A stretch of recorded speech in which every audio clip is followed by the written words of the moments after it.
Today on Earth Focus, killing elephants for ivory fuels crime, corruption, and terrorism. Coming up on Earth Focus.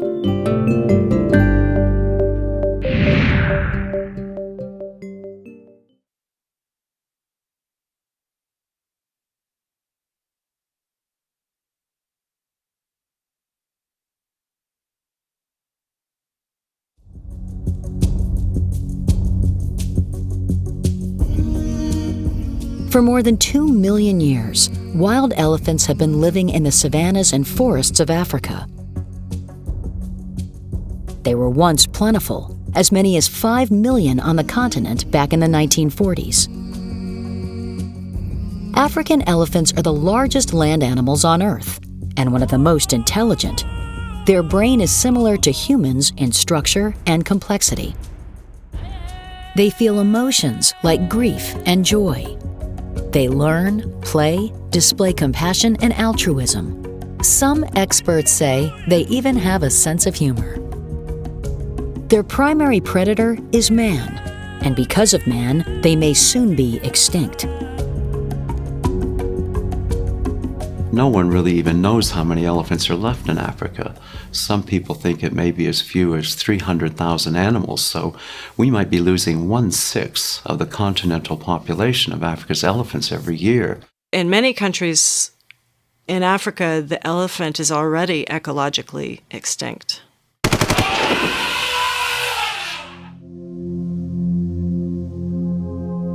Every 20 minutes, an elephant is killed for its tusks. The reason? Greed. The price of ivory has skyrocketed. Raw ivory sells for as much as $3,000 per pound on the black market.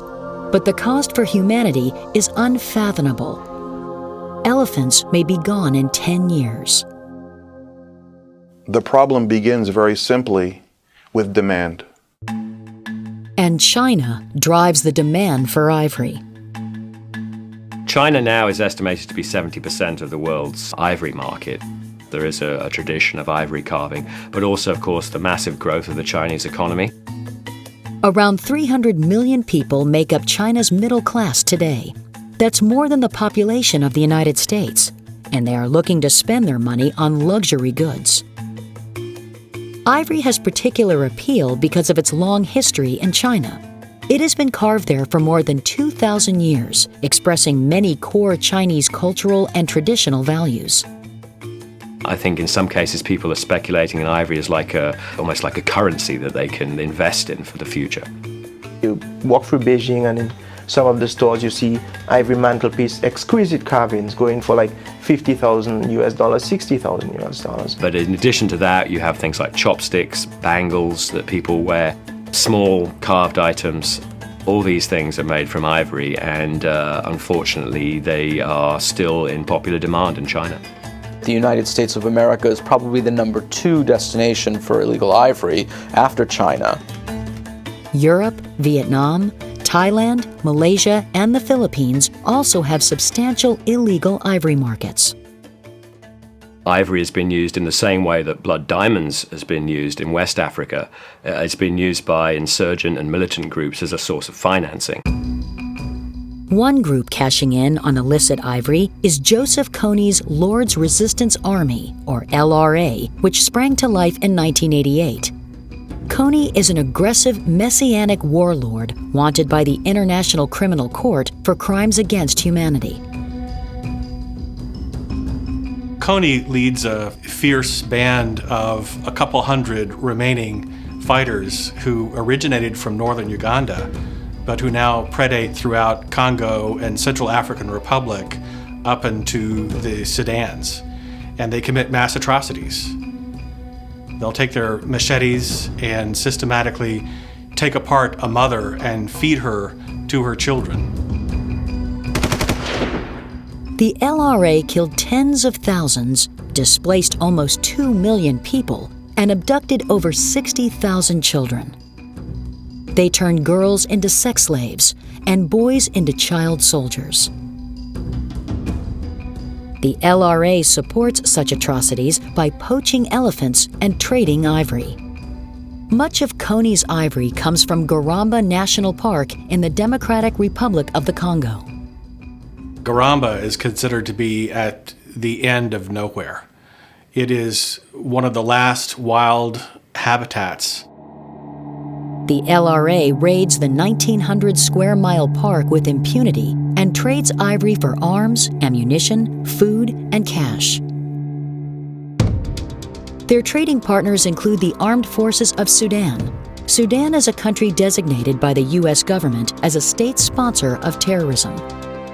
One particular former LRA fighter said that he was with a group who shot 6 elephants on Kony's orders, and they hand-carried the tusks through Central African Republic. And they went to the Kafia-Kingi enclave on the border of Sudan, and there in the presence of Joseph Kony, they sold the ivory to a sergeant in the Sudan Armed Forces. Garamba is a converging point for military units from several countries looking to kill elephants. So you've got the LRA rebels, you've got armed forces from Sudan, from South Sudan, and from Uganda, all competing with FARDC, the Congolese forces, to poach the last wild elephants that remain in the park. These units come armed with satellite phones, night vision goggles, and AK-47s. Elephants are also shot from helicopters, as was the case with 22 elephants killed in Garamba in March 2012. We do know for certain that the elephants were killed from a helicopter used as a shooting platform. They shot the elephants through the top of the head. They first herded them, and elephants instinctively group into a circle with the babies and juveniles in the center and the adults facing outward for protection. And that's how their bodies were found. More than 90% of elephants in Garamba Park have already been killed as a result of massive and continuous assaults.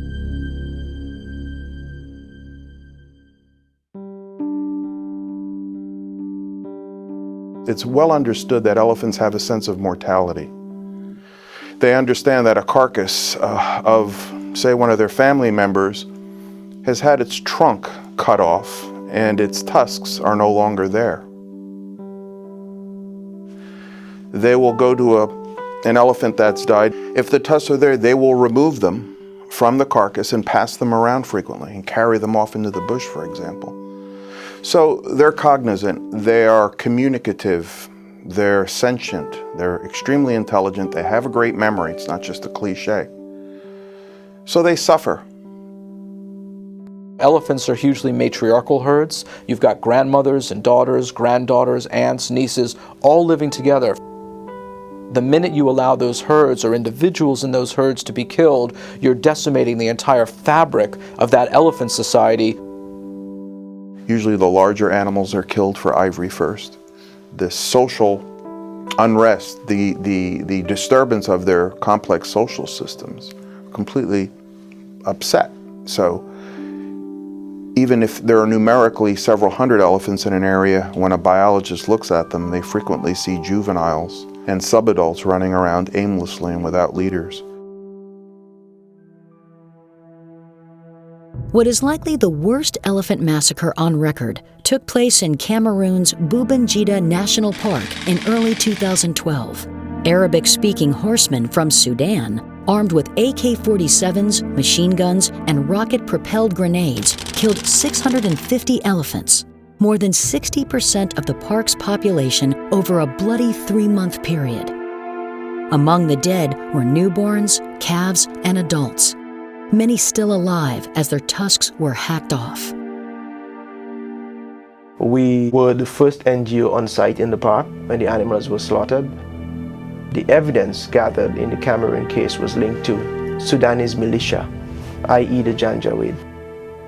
We had some very specific links: the use of weaponry, the use of ammunition that was coming out, the satellite imagery that showed these folks coming in on horsebacks in the park, slaughtering these animals and then making their way back out. The Janjaweed, called Devils on Horseback, are a notorious militia backed by the government of Sudan. Insurgents for hire, they are associated with the genocide in Darfur that claimed almost 500,000 lives and displaced more than 1 million people. They've been raping and pillaging, killing elephants, being brigands on horseback for 150 or 200 years or maybe longer. As long as there is recorded history in the area, they've been doing this. There's an obvious link to the fact that they are able to ride thousands of kilometers and pass countries, obviously having some sort of local support in some way, either paying them or actual accomplices. I saw and witnessed personally in the Central African Republic that the Janjaweed were going far out of their way to accumulate as much ivory and rhino horn as they could to support them, to make money. Everyone's talking about them, about these horsemen riding through the Sahel, reaching areas thousands of kilometers from their house and coming back with their loot. We have seen clear evidence of that happening. We've collected casings linking specific scenes of poaching in 3 different countries to Sudan. In addition to Cameroon, shell casings were found in the Central African Republic and Chad, all linked to Sudanese paramilitary and military groups. And these groups are also killing park rangers. Sudan's military is alleged to have murdered 6 rangers in Chad's Sakuma National Park in 2012. That murder was accomplished by a joint force of the Sudan Armed Forces and the Sudan Central Reserve Police Unit known as Abu Tira. The park rangers, being good Muslims, went out to pray one morning at sunrise, and this joint force executed them in an infantry style. The rangers in Zakuma are among the 100 or so rangers killed protecting elephants in Africa each year.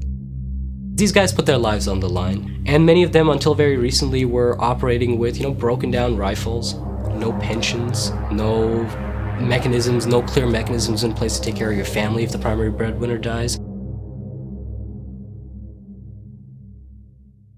Terrorists are operating as businessmen these days, and they are seizing targets of opportunity.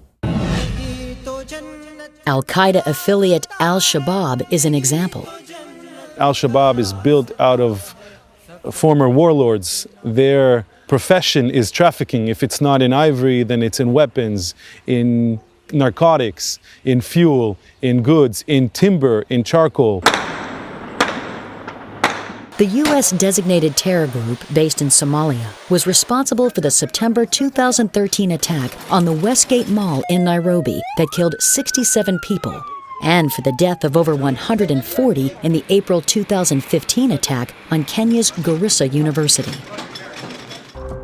Nir Kalran investigated the links between Al-Shabaab and illicit ivory trade in 2012. Al-Shabaab was controlling the ports of Kismayo, Marka, and big parts of Mogadishu, including access to the port through its agents. Evidence from Kenya suggests local and regional poachers used that access. We'd seen evidence from ports in Marka and in Kismayo of ivory, large stocks of it, and had collected evidence from individuals that testified to having profited from that trade with Al-Shabaab agents. Al-Shabaab did control various ports in Somalia where the ivory is being shipped out of, and they would basically charge a tax for anything being shipped out. Al-Shabaab levies a 2 to 7% tax on ivory that passes through areas they control, making about $250,000 a year from ivory. Insurgent groups and armed forces units are not the only poachers. Local villagers who know the terrain are also involved, and they are increasingly recruited by well-financed organized criminal groups. When you kill an elephant and you sell that ivory tusk in the bush, it's only going to be maybe $25 or $100. There might be a 500% markup by the time it gets to the consolidating point for export, and then a 4,000% markup by the time it reaches the marketplace.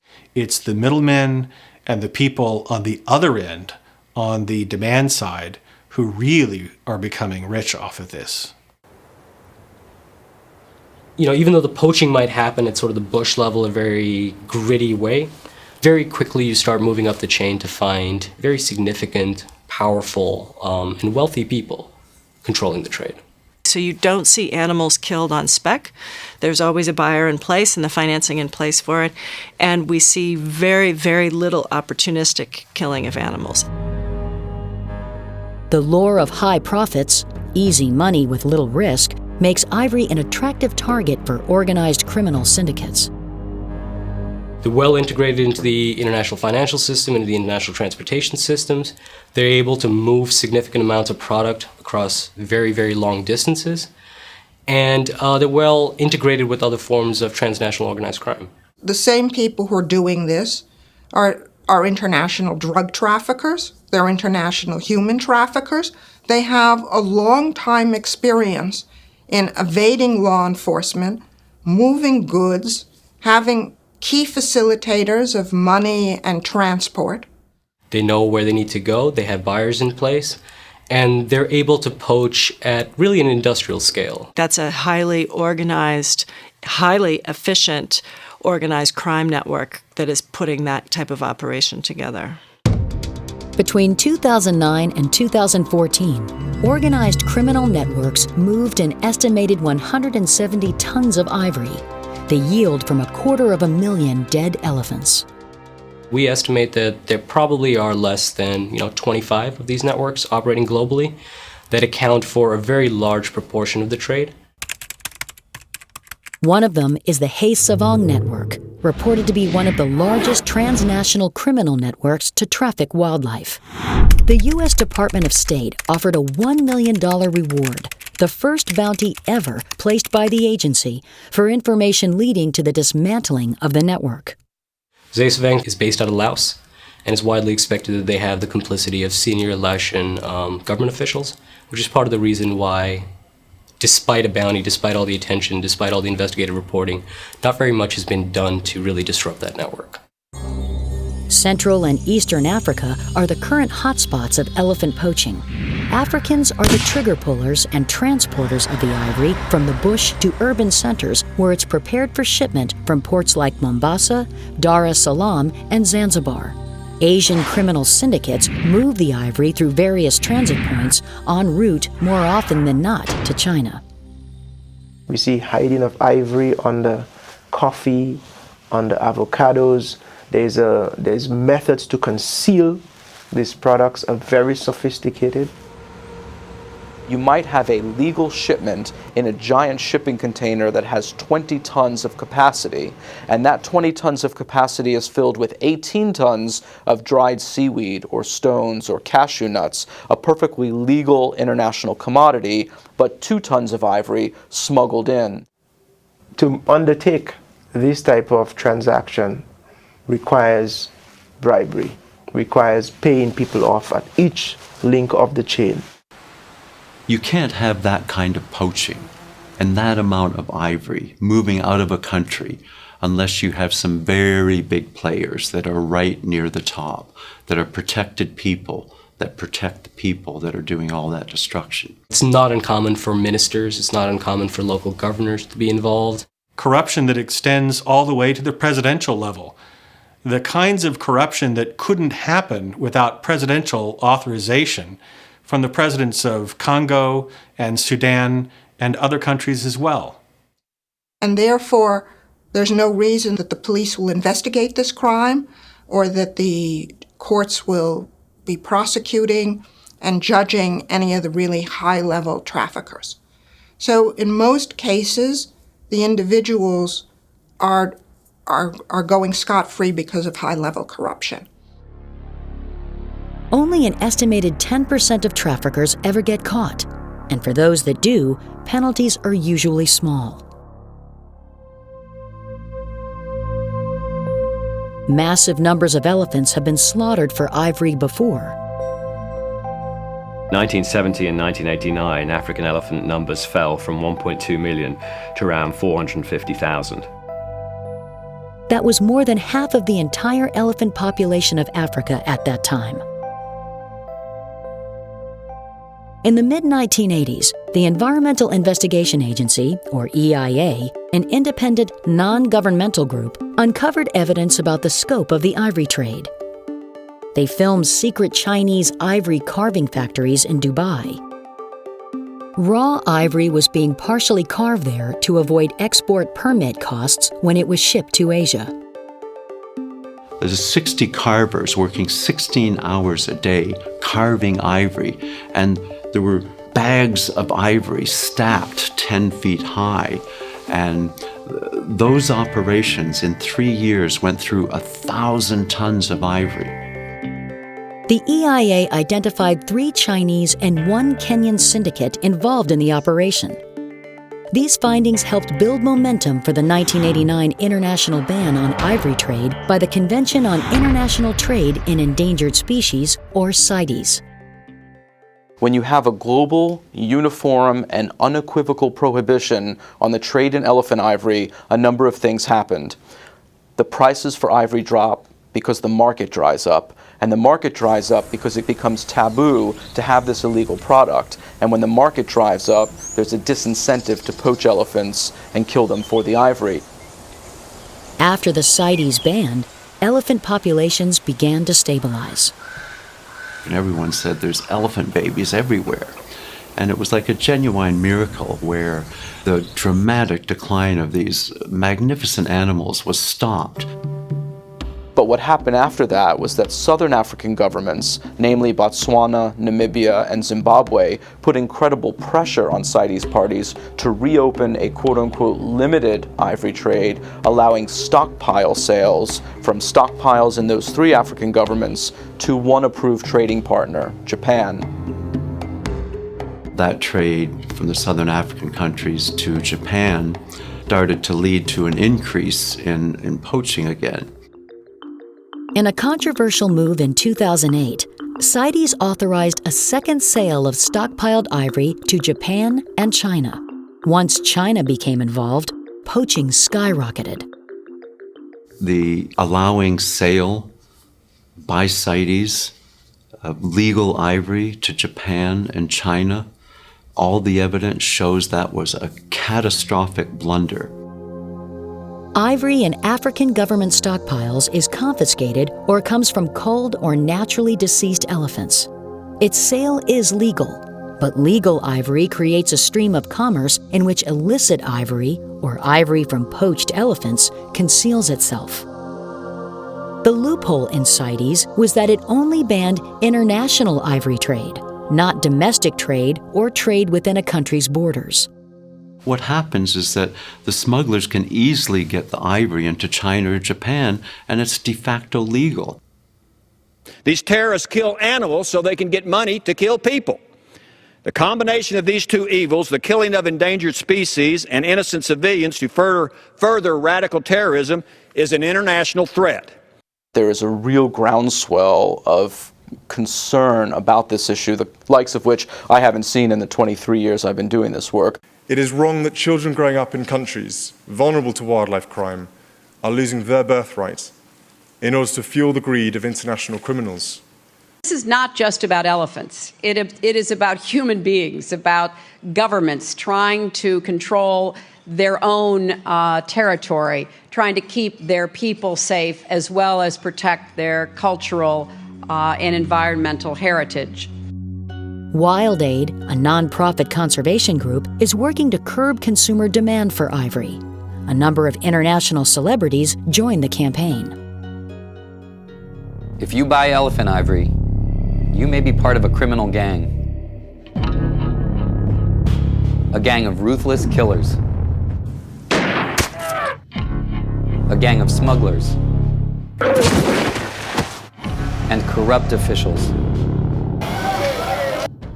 And because you're paying them, that makes you the boss. When the buying stops, the killing can too. Wild Aid features celebrities like Chinese basketball legend Yao Ming to educate the Chinese public about ivory. Well, the Chinese government has been very supportive. We've been very lucky that CCTV, which is the main government-run TV station in China, has run our messages in prime time. when they're surveyed, up to 70% of Chinese consumers say they didn't know that for them to buy an ivory trinket means that an elephant actually has to die. And once they learn that fact, most of them say they will no longer buy ivory. Must Africa's elephants go extinct? Saving them calls for a multifaceted solution. We have to look at the demand side, at the supply side. We have to cooperate internationally. We have to involve businesses and statecraft and private citizens and NGOs and law enforcement. And we have to educate people worldwide that your ivory trinkets mean that an elephant has to die. We need to go back to the total ivory ban, including complete ban on domestic trade in China and Japan. If China and Japan ban domestic ivory trade, today poaching will be going down by next week. That's how big the demand is there, and closing that demand is the #1 way to help save and protect Africa's elephants.